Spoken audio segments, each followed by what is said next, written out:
Hello everyone, how's it going? Dr. Incompetent here, and let's play some Dwarf Fortress, shall we? Finally playing Dwarf Fortress on the channel. I've been waiting for the Steam release for some reason to boot the game up on the channel, and here it is. So I'm going to be going into the Steam version of the game for the very first time. I've avoided looking at basically everything, watching any videos, getting any information about what this is like, so I can experience Dwarf Fortress for myself for Steam after having played it for decades, just as a lazy noob, through, talking about very, very early times, on through watching the game change and evolve slowly, gradually as things emerge, and I'm excited to see what this is all about and how they've changed it and how they've kind of like made it more approachable potentially for new neckbeards to enjoy. We'll find out. Alex, good evening. Well, you know what happened, Alex? Darkest Dungeon 2 is getting a big update, and I think it's coming out later this evening or tomorrow, and so I'm going to play Darkest Dungeon 2 tomorrow, hopefully with the update that they have planned ready to go. So I just did a flip-flop, and we're doing Dwarf tonight. So let's create a new world. Now, I believe that they have put in a tutorial to the game, and I'm going to see what they've got. You know, Dwarf Fortress was something I learned from watching Captain Duck, and, after I was introduced to it by my buddy Fading, and learned to kind of with friends, and then refined with Captain Duck, and then am ready to see if the controls have changed. I don't know if it's going to be like riding a bike. It usually is. Like every once in a while, take a break, start a new fort, let it drift, and either we get killed or I just kind of shift focus, and then year passes, start up a new fort. So it's always like riding a bike. We'll see how it goes. Exceptionat, good evening. I sound quieter tonight for some reason. Interesting. Well, let me try to boost it up just a touch. Hopefully this is a little bit more on the good volume side. We'll see. And here we go. All right. So we're going to go ahead and do,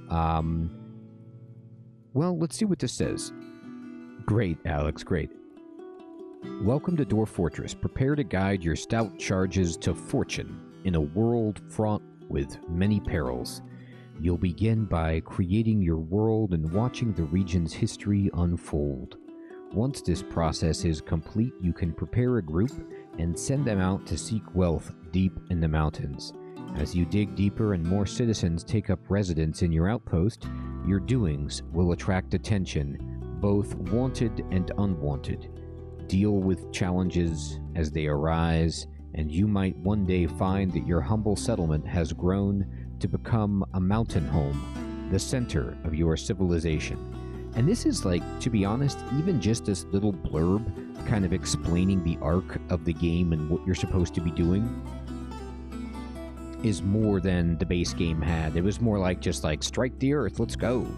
So this is fun. And all of the default stuff here is medium world, 100 years of history, and we're going to play just on default for the first time. Mineral occurrence everywhere is very generous. I'm fine with that. It makes things just a little bit easier for you, but, frequent might be a better mineral occurrence if you want to really have to dig and explore a little bit more, but I'll have a nice smooth start with everywhere for mineral occurrence. And let's go ahead. Now, let's see. There's mods already, apparently, that you can play with. I'm not going to play with any. And on the detailed mode, hey, Jonah, what's up, my friend? Good evening. Thanks for liking the stream. I want to see what you can set right in the embark. Hey, the dev, what's up? Good evening, my friend. First time playing it on Steam. Not first time with Dwarf Fortress overall, just first time with the Steam version. And default is my way, Alex. Until I beat the game, then I'll mess around. Anything? Nah, this is all okay. You know, I used to tweak this when I would play. There were certain things that you would want to do. Remove aquifers or make the map not super tall. But I'm not going to mess with anything. I'm just going to leave it. All right, here we go. I remember playing this game on PCs, you know, in the early 2000s when creating the world would take minutes. Like, you'd be sitting here, oh wow, look at these graphics. Awesome. Already it looks amazing. I love this part of the game. Just watching the procedural generation is really a wonder to behold. The rivers carving in, you know, the civilizations coming and going, the settlement of the lakes and the minerals. Fantastic. Hey, Red Saint. Good evening. I know, isn't that hilarious? It is. It's very much the Tolkien version of the dwarves, you know, digging so greedily, but it's a blast. Hey, Shadzi, good evening, my friend. Good to see you. Indeed, we're booting it up. And then here's the procedural history happening. You can see right here what's going on, all of the events. We're passing time. We're creating 100 years, so we're recounting the legends. And this stuff is so great because, like, you'll have your dwarves carving, you know, into the stone, doing artwork, and they will recount the legends that have been generated for your particular world, and it's just so awesome. Oh, look at these civilizations popping up. Interesting. You can see the size of them? Wow. I hope not, the dev. A Balrog would be bad. I'll tell you what, though. Once I dig deep enough with my settlement in Dwarf Fortress, I always start putting hatches on the staircases so you can lock them in case you dig too greedily and too deep and there's something that's going to come up through your base and kill you. Those are some of the things you learn the hard way with your mountain homes. All right. So, as I say in the title for Twitch, I played with the Lazy Newb pack pretty much exclusively after the first few times I played the game because it just came preloaded with a bunch of great mods, tile sets and things like that that were just easy to use. And so I'm really interested to see how it stacks up when they attempt to implement all of those things in one go and a tile set like right out of the gate. Pretty much, Sadzi. The point that Red Saint made, Histories of Greed and Metal, another kind of creed of the game that always used to tell you when you would start, I don't know if it will this time, is it would say, losing is fun, you know? And just remind you that you're just going to try to go and see how much you can do. And the journey is really the objective, just to see the hilarious emergent stories that happen. People go crazy because they can't get some turtle shell that they want. All kinds of wild stuff happening. Yes, the Phoenix. Exactly. Good evening, my friend. You just lock it in the basement and you just say, we're not going down there. You can just stay down there and enjoy. Now, I don't know if they've changed. I mean, I haven't played the game in a few years because I've been stubbornly waiting for the Steam release. So I don't know if they've changed that. I don't know if monsters can, like, break through your hatches depending on the materials that you build them of anymore, or if they just stay down there. I don't know how that happens. We're going to find out. I'll tell you what, though. Look at this. Even on a contemporary PC, there's so much stuff going on. I mean, it's generating, you know, 283,000 plus now events over 157 years with 34,000 historical figures that have been created. It's just so fascinating. I know, isn't that cool? Hey, Derekai, good evening. It is. It's RimWorld with dwarves. Indeed. Yes, it's the progenitor to RimWorld. And unlike RimWorld, we can actually attract people to our settlement with bedrooms and fine mushroom ale. Pretty much, Alex.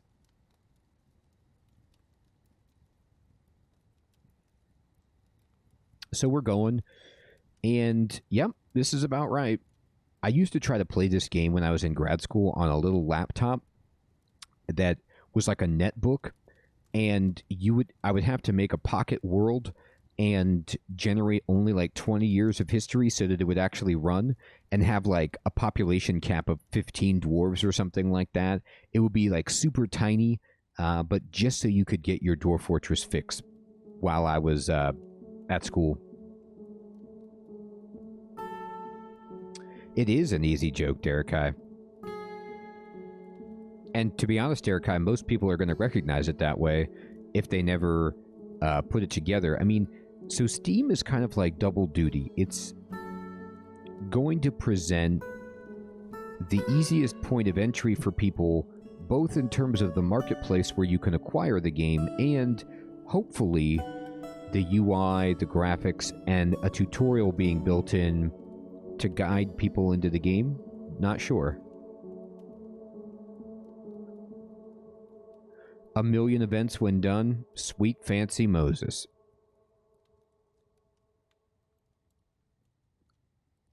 Look at this, 6 rejected. You know, it's always fun to see that that happens.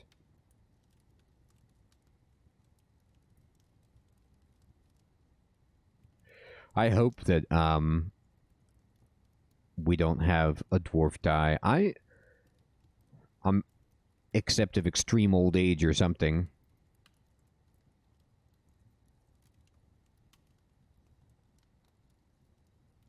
So this is interesting. You know, they're color coding everything, and we're seeing things happen here.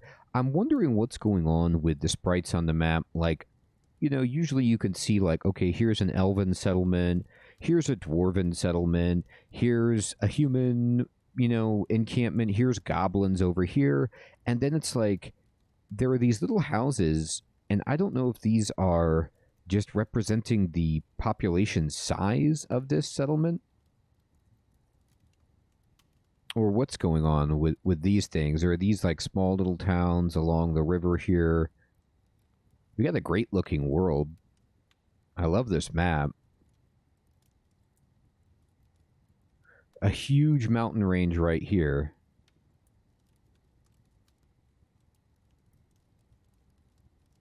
There's a very scary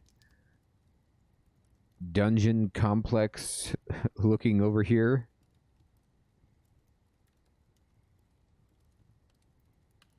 That's awesome, Derekai. I can't wait to see 2, my friend. I mean, it's the same thing with RimWorld. Obviously, they're very similar, but that's what really makes the game sing. It's not about like getting a high score or anything. It's just seeing what happens with, you know, the personalities of your dwarves, the events that unfold.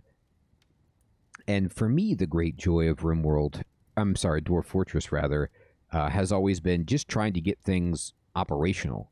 I remember some of the first times when, like, I learned how to, do things of various complexity. Like, for example, get bins with stockpiles and have people moving things around efficiently blew my mind. But then, like, having a military that seasonally would train and then patrol. I mean, I was just so flabbergasted when I actually got stuff like that set up. And they would do it. Like, they would go train, and then they would go patrol this area. Amazing. Okay, so we're done. And we got about, 575,000 events. And to recenter, press WASD or hold and drag the middle mouse button. So they're telling me a little bit about just checking out the map. And I always just keep the world. And let's go ahead and play. So now they're going to offload all the units and let us actually go into the world. I know, Alex. No, I don't go for that much history. It takes quite a while to generate if you try to set it like that. I'm just going pure default, like everything right out of the gate. exactly as the game would like me to set it.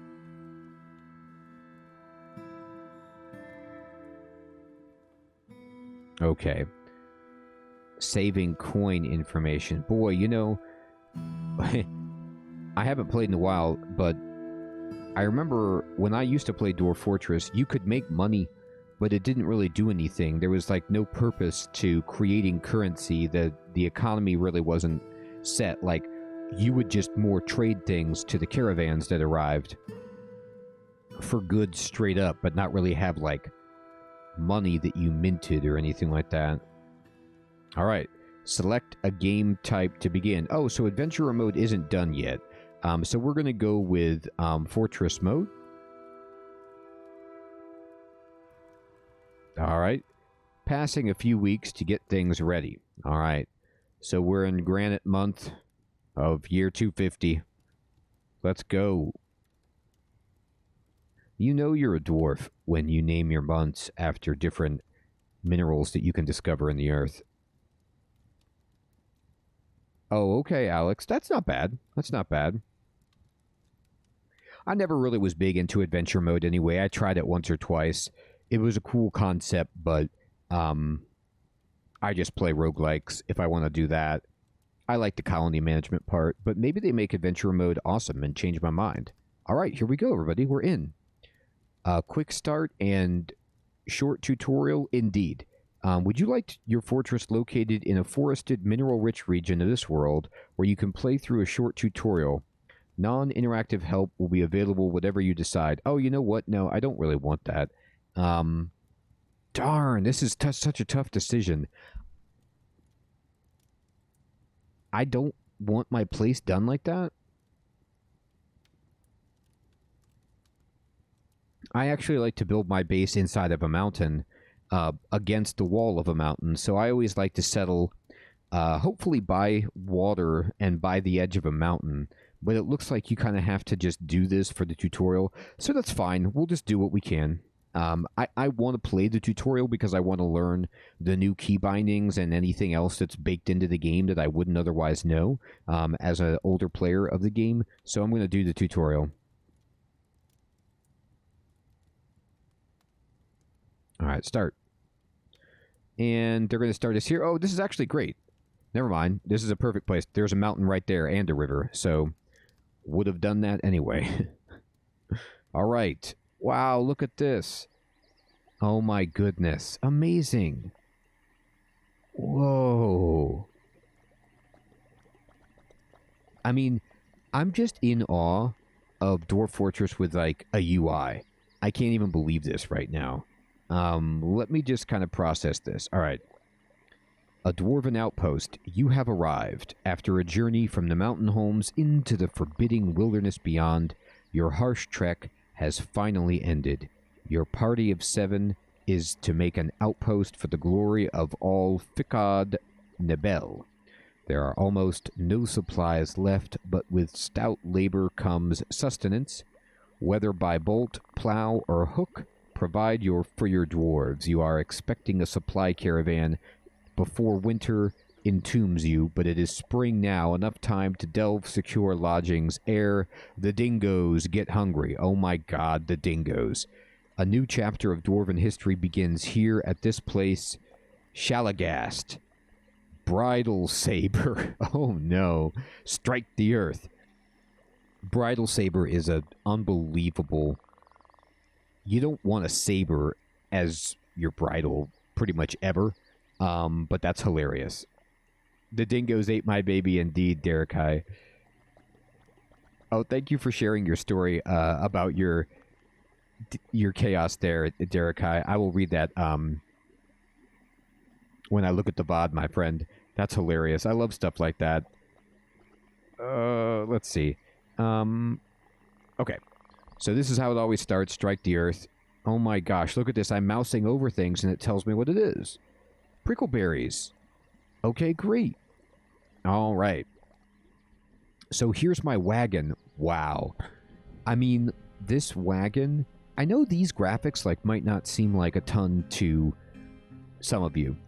But first of all, this tile set's way more larger and involved than any tile set I ever used in Dwarf Fortress. One of the things was, even if you used a tile set in Dwarf Fortress, it was tiny. It was like microscopic.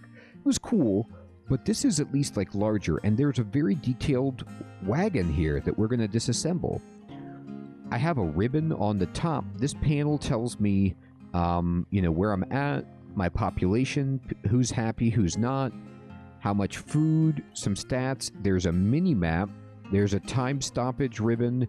There's an action bar like down here, and then there's some command. I mean, I am just like, it feels like an embarrassment of UI riches. Yes, Derekai, that's right. It is, right? It's like going Commodore 64, into SNES. It's amazing. Soonish is new art for the plants and animals. Oh, cool. Wow, and even more stuff coming out. Fantastic. Your view is focused on one elevation at a time. I'm reading the camera controls up here. To move the camera around, press WASD. Indeed. Whoa, it jumps around pretty large. Okay. Or hold the middle mouse button and drag. That's a little smoother. To change the camera's elevation, press E. And C, or roll the mouse wheel. Indeed, right? So we're going up, up, up. We're into the treetops and past the canopy up into the sky. You can see over here it says elevation 53. And we're going to go back down. We're just going to lower down all the way down to elevation 48. You know what, Exceptionot? That's a great question. The guitar is awesome, okay?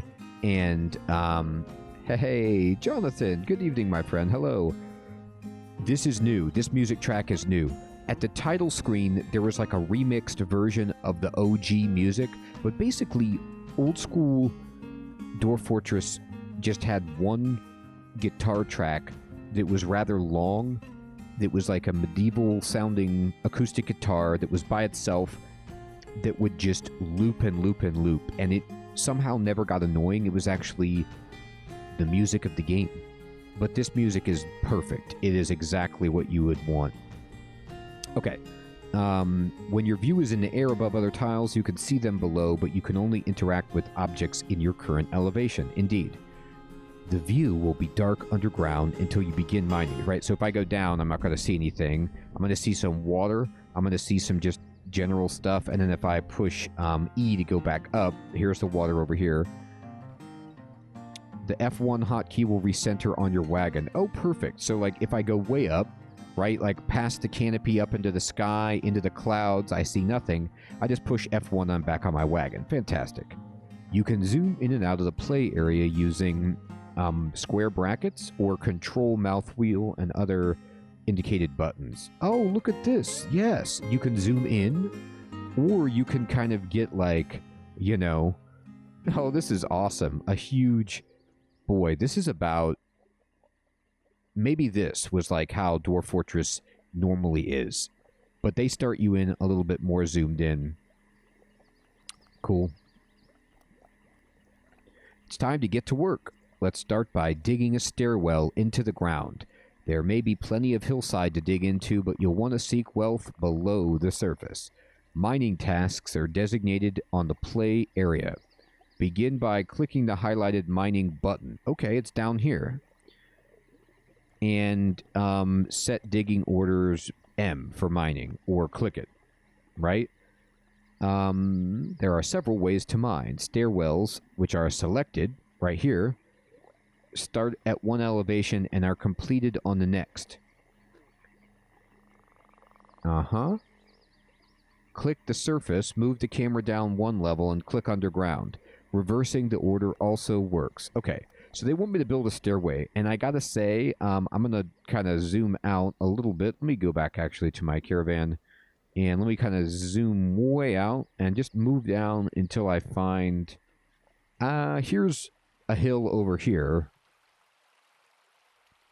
Okay, so the only hill is over here, and I gotta tell you, I don't like doing it this way, but here we are. I prefer to cut my entrance to my fort into the hillside. So, you know, like we would just dig right into here. And the reason I like to do that, I know it says that you don't find any good resources until you go underground, which is true. But this gives you a roof and walls and allows you to defend yourself better than just having a hole in the ground. Now, the advantage of the hole in the ground is you get to build a castle around it, you know, walls and stuff like that of your own if you want. And that's fine. So we'll just do it that way. Okay. So we're going to build a stairway. And we want to build a stairway. What is this? Is this a stream? Yeah, it looks like it, right? So we don't want to build anywhere near water if we can avoid it. I'm going to build it like, we want to build it close to where we are, but I'm going to zoom in a little bit. And I'm going to build it like right here. This is fine. Okay, so we'll build a stairway here. And then we need to go down by pushing C and build another stairway here. So you click here, and it does, Alex, and up here. And now you can see there's a down stairway and an up stairway. This is already cool. Like in old school Dwarf Fortress, you would have to like do just a down stairway, just an up stairway, or the famous up-down stairway. But it looks like they've consolidated that for you. Hey, Necront, good evening. Good to see you, my friend. All right, here we go.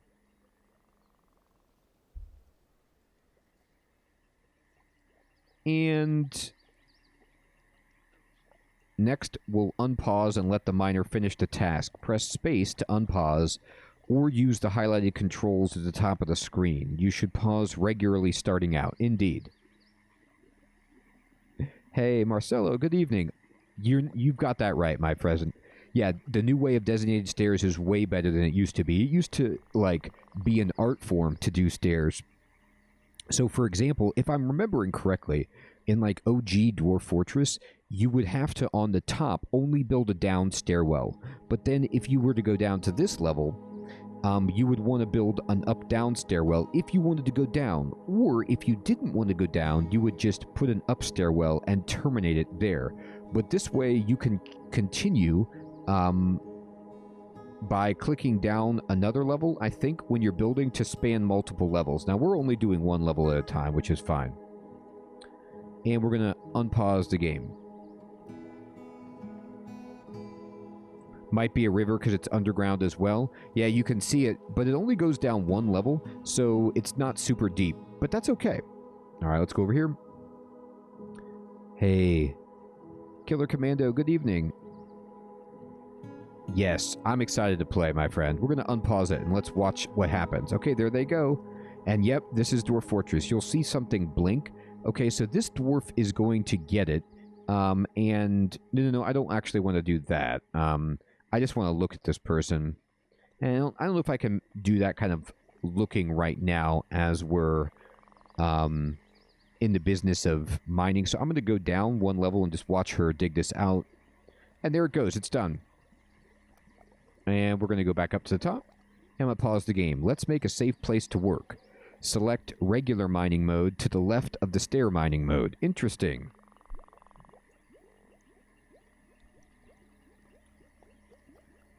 Yeah, it looks like it, Alex. Hey, Joseph, good evening.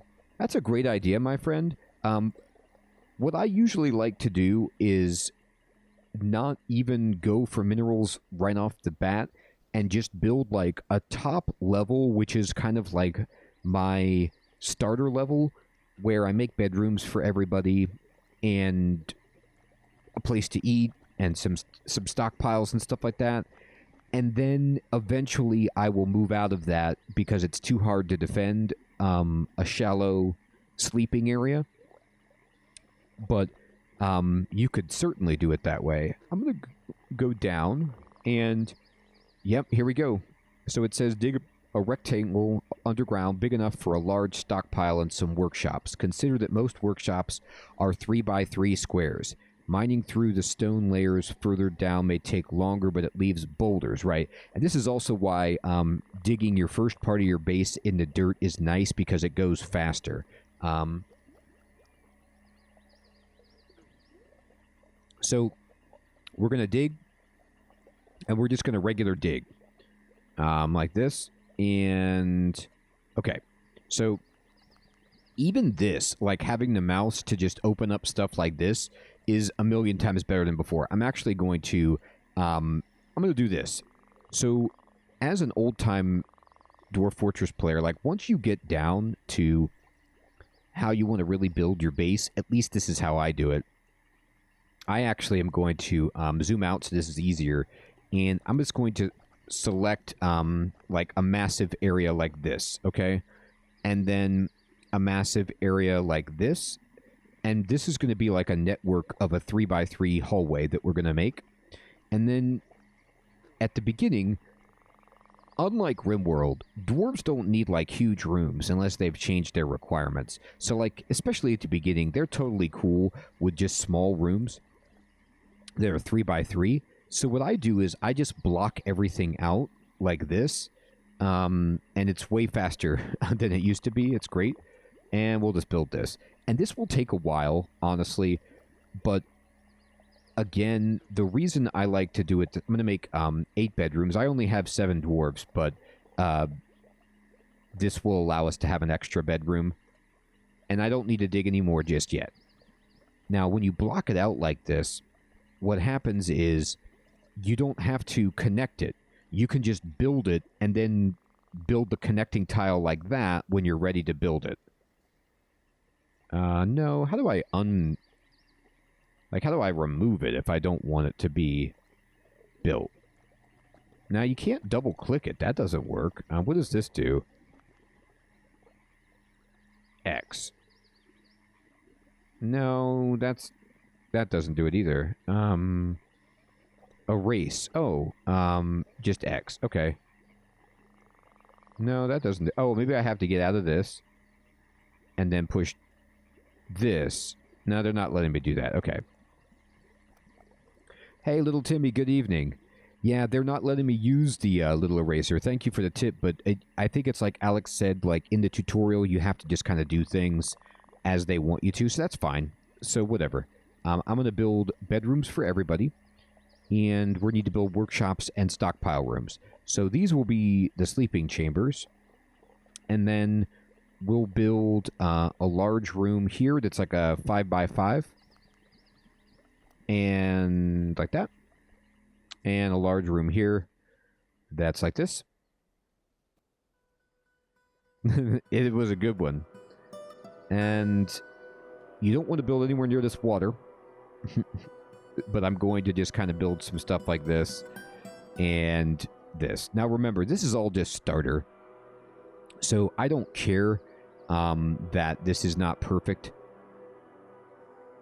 We'll address this later. How deep does it go?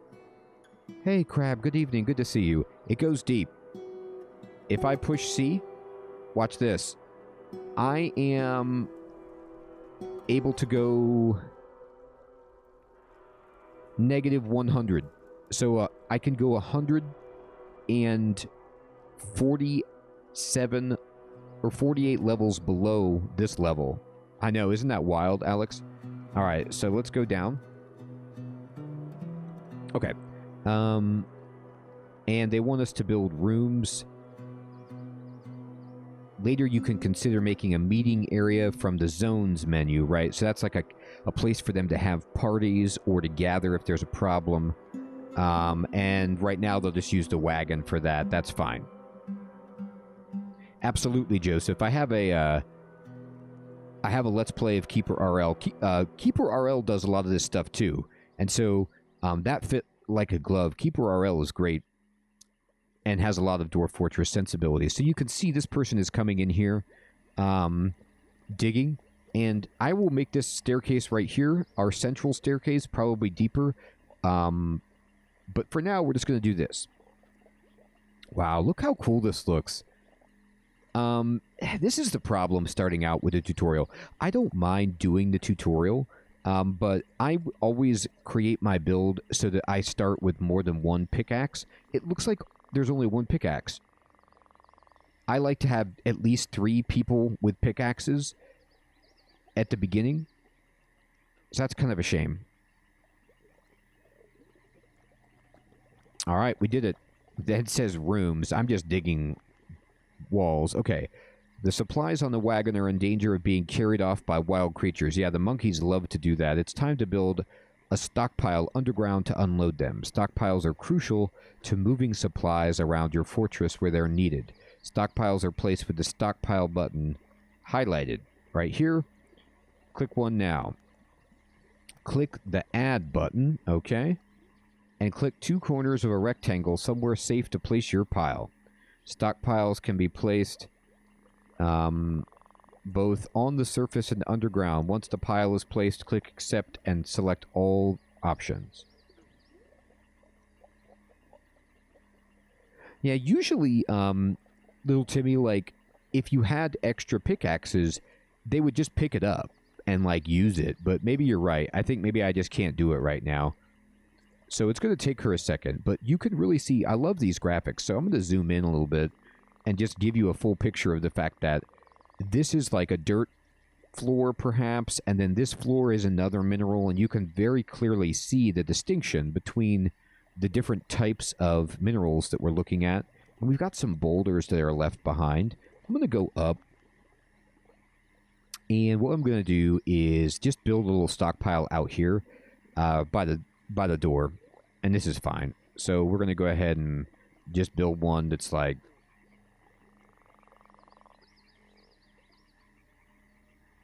right there, whatever, and click in the play area to paint the stockpile. Accept. Okay, so this is stockpile 1, and we're going to rename this. This is like starter pile. I want to get rid of this as soon as I can, but this is fine, and we're just going to select everything, so they'll just put everything here. So the people who are idling will actually work. I'm going to pause it.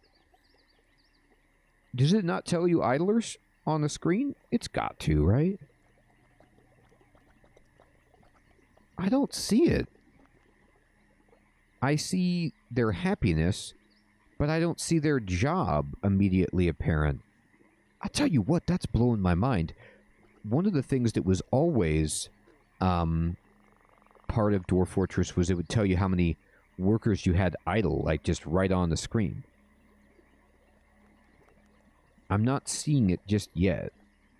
Maybe it's displayed in some way or even graphically and I just don't see it. Anyway, whatever. Go ahead. You see what they're doing now is they are taking everything off of the wagon and putting it into the stockpile. You can kind of see what we have here. And I'm going to just close this up. Oh, okay. Interesting. Not on the main screen anymore. That's got to be changeable. That was always what I would look at to make sure I was doing my work. All right. Wood cutting. With shelter ready underground, it's time to build.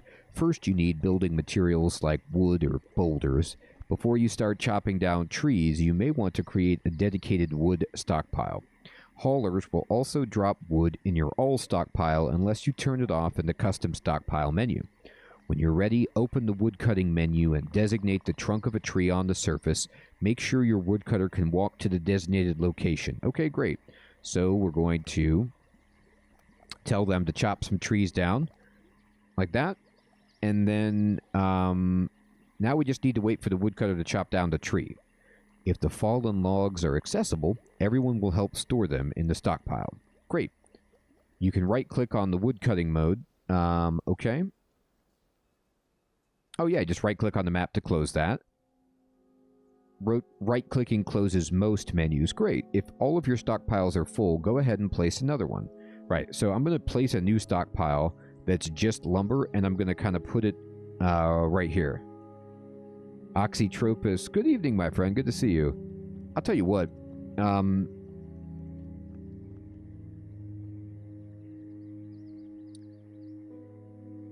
wondering if I can change the WASD scroll. It's awkward to me that it jumps so many tiles. It feels a little bit jarring, like I have to kind of reorient every time it happens, but maybe I just won't use that as much. If it was one tile at a time, it might be too slow, so I understand that, but it's a little bit wonky. I'll just have to get used to it. All right. I'm going to click on... Oh, I don't want to... Oh, right. Accept, and we're just going to say wood only for this one. And good. Okay. And there we go. And this stockpile should be good to go. And I'm going to unpause it. Hey, Albert. Good evening, my friend. Good to see you. I'm doing great, thank you. I hope you're doing well, my friend. All right, let's go downstairs and see how this is going. So she's busting everything up, which is great. The cat is checking it out. Cats are great for catching vermin.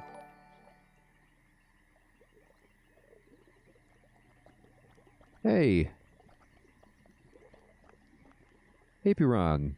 Good evening, my friend. Thanks for subscribing. I'm going to go up. You can see all this wood we have. What kind of wood is this? It's like petrified wood. It's gray. All right, good. We did that. Building. Now that you have building materials, it's time to start building. Workshops are one of the many buildings you can place with the highlighted build button. Click it now. Most workshops require building materials such as wood or boulders. If you have some wood stockpiled, you'll be able to place a carpenter's workshop. Click Workshops, Carpenter, and place the shop in an empty area on the surface or underground. Wow, look at this. I mean, even just being able to see all this stuff, this is fantastic. Right away, you just see, look how deep and wild Dwarf Fortress is. Look how many options there are, right? But they would be nested within text window after text window in the original, and this is much easier on the eyes, all right? So we want to build Carpenter, and here it is. And we're going to place it underground if we can. Okay, great. Look, this is done. So we're going to build a carpenter's workshop right here. And these are durian wood and pomelo wood. That's why they're kind of gray like that. So you get to choose what you want. They can build it out of claystone or wood. We want them to actually build it out of this claystone because these boulders are garbage. And I want to use the wood for actual, like, doors and beds and things.